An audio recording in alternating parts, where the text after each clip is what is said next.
Démarré ce lundi 20 mai 2024, l'atelier de renforcement des capacités des nœuds sous-régionaux d'Afrique de l'Ouest, du Nord et du Centre, organisé au Bénin par le Réseau africain pour la biodiversité au profit de ses organisations partenaires dont Grabe Bénin ONG, a pris fin dans la soirée de ce jeudi 23 mai 2024.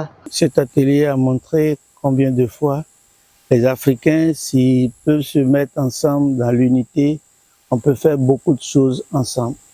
Les nœuds du Nord, du Centre et de l'Ouest de l'Afrique se sont mis ensemble pour travailler d'arrache-pied sur les plaidoyers, sur en même temps l'intégration du genre en matière de la gestion de la biodiversité et aussi sur les suivis et évaluations, sans oublier cette partie communicationnelle, surtout que nous sommes à l'ère des nouvelles technologies. Donc, c'est avec une grande satisfaction que je suis en train de constater la fin de cette rencontre de fraternité et d'échange à travers tous les pays africains et les frères venus du Nord, du Centre et de l'Ouest pour que nous puissions une fois encore au niveau de la société civile savoir que la frontière ne doit pas être une barrière à la solidarité et le travail ensemble.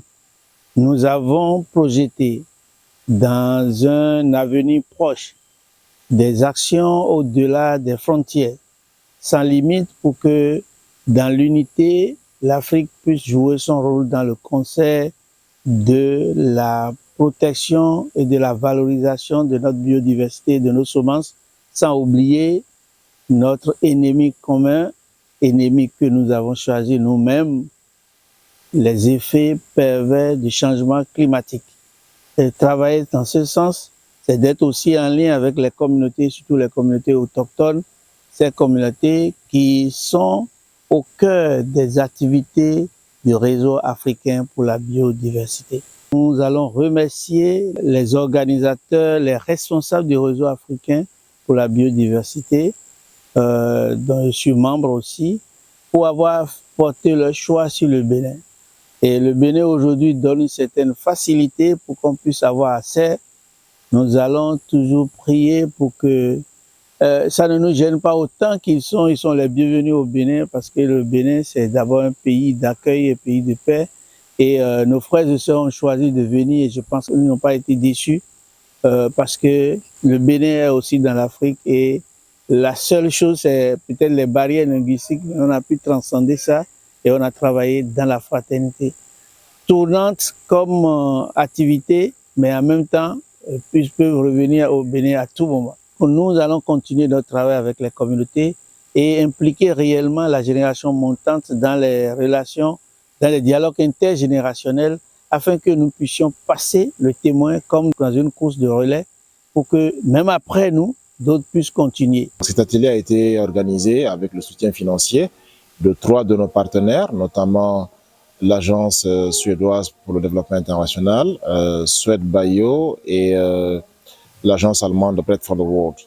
Nous avons eu différentes sessions à travers lesquelles nous visions outiller nos partenaires sur ces questions qui sont clés pour le travail que fait ABN sur le terrain en matière de préservation et de conservation de la biodiversité. Au terme de cet atelier de 4 jours, nous avons pu voir comment est-ce que le genre, la question du genre peut être intégrée dans le travail que les partenaires d'ABN font avec les communautés sur les questions de biodiversité, les questions de semences notamment. Nous avons pu également aborder la question du plaidoyer, surtout s'agissant des systèmes semenciers gérés par les paysans, parce que c'est une des thématiques majeures pour ABN, la question des semences et de l'agroécologie.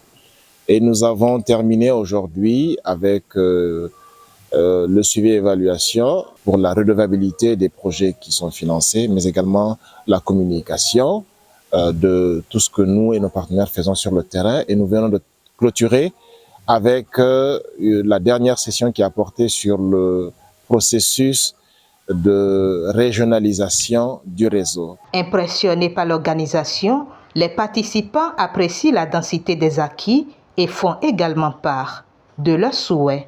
J'ai appris beaucoup de choses concernant le genre, comment on peut introduire le genre dans nos activités de gestion des ressources naturelles, particulièrement la biodiversité et le suivi-évaluation et surtout le plaidoyer. On essaie de faire de notre mieux avant, mais je crois que j'ai appris beaucoup de choses et des outils plus pratiques qui peuvent nous servir à faire un bon plaidoyer. Que nous, en tant que le leader du nœud de l'Afrique de l'Ouest, je vais parler de JVE, donc nous avons la responsabilité de consolider toutes les actions qui ont été faites dans l'Afrique de l'Ouest et voir comment on peut planifier ensemble les actions futures pour les 6 mois à venir. Oui, notre souhait est que les recommandations qui ont été prises et définies aujourd'hui, le dernier jour, puissent être mises en œuvre. Essentiellement, la mise en place d'un guide de fonctionnement des nœuds sous-régionaux, un plan d'action et la tenue des réunions régulières, pour ne pas dire les réunions bimensuelles du moins, pour au moins suivre les actions qui ont été définies. Il s'agissait pour nous de voir déjà comment faire les plaidoyers et il y a un certain nombre de principes à respecter lorsque l'on fait des plaidoyers. Et c'est pendant ce renforcement de capacité que nous avons appris que même si nous sommes au niveau, par exemple, national, dépourvu peut-être des textes juridiques, peut-être sous-régional, il existe des textes supranationaux qui peuvent permettre de mener des plaidoyers. Et comme nous sommes dans le cadre d'un réseau, cela nous renforce encore davantage dans le cadre de quelques plaidoyers que nous pourrions mener. Pour notre organisation, c'est un plus. Déjà, la plupart d'entre nous n'avions pas les outils pour faire des plaidoyers, mais nous préparions tout de même des documents. Or, il faut être outillé en matière de plaidoyer. Il faut avoir des experts, c'est ce que nous avons appris. Donc, nous ne pouvons pas tout faire.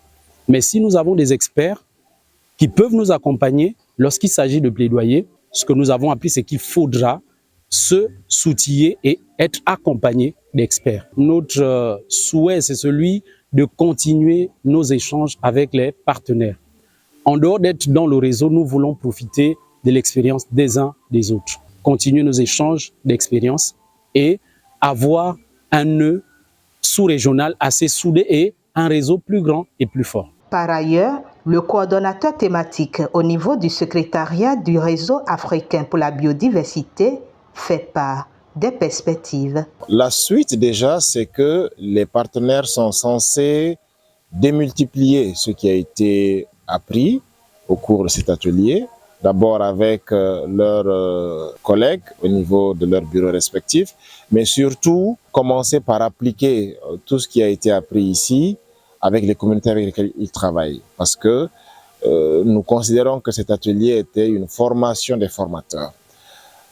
Nous avons également des plans d'action clés qui vont sortir des échanges, surtout concernant le processus de régionalisation, mais aussi concernant la question du genre, puisque nous avons un document sensible au genre qui a été élaboré, qui a été traduit dans la seconde langue du réseau, qui est le français, et nous allons travailler à vulgariser ce document auprès des partenaires afin qu'ils puissent l'approprier et pleinement prendre en compte la dimension genre et les préoccupations genre dans la mise en œuvre de nos projets. Faut-il le notifier? Les participants sont sortis de cet atelier très satisfaits.